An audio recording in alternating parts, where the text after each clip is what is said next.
ভাবুন, একটু ভাবুন, আপনার আশেপাশে যারা আছে তারা কি আপনার কথা শুনছে? আপনার খারাপ সময়ে সেই মানুষগুলো কি আপনার পাশে এসে বসছে, আপনাকে জিজ্ঞেস করছে আপনার ভেতরে কি চলছে, বোঝার চেষ্টা করছে? কথা বলা যায়? আপনার খারাপ সময়ে সেই লোকগুলোর সাথে কথা বলা যায়? নাকি আপনি কথা বলা শুরু করলে তারা হাত দেখিয়ে ওঠে, লেট মি ফিনিশ, এমন করে দেখায়?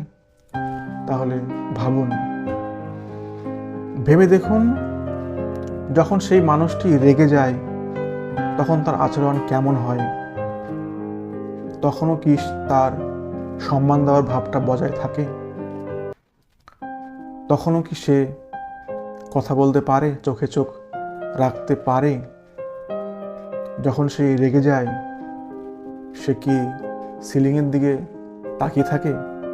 যখন সে রেগে যায় সে কি মেঝের দিকে চেয়ে থাকে? ভাবুন, তারপরও যখন আপনি এগিয়ে যান সে কি আপনার সেই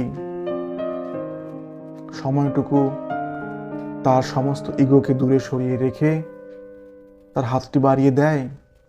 সহজে কি মেনে নেয়? ভুল না করেও যদি আপনার সবকিছুই তার কাছে ভুল বলে মনে হয়, আপনি নিরুপায় হয়ে থাকেন, তখন কি সে আপনার দিকে ফিরে তাকায়? ভাবুন, এগুলোর উত্তর যদি না হয় তাহলে পরে চুপ থাকুন, নীরব থাকুন, সময় দিন। আশা করি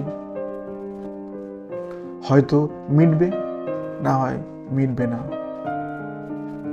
কিন্তু শেষ সব কিছুর থাকে।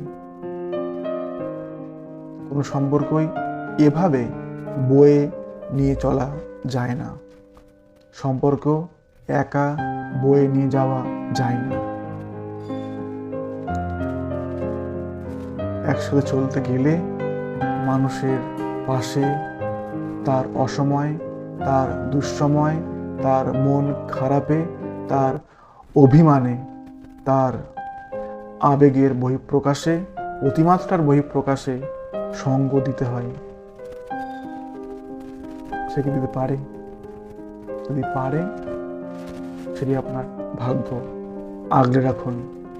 আর যদি না পারে, ভাবুন, সব দায় আপনার একার নয়, থাকা সম্ভব না।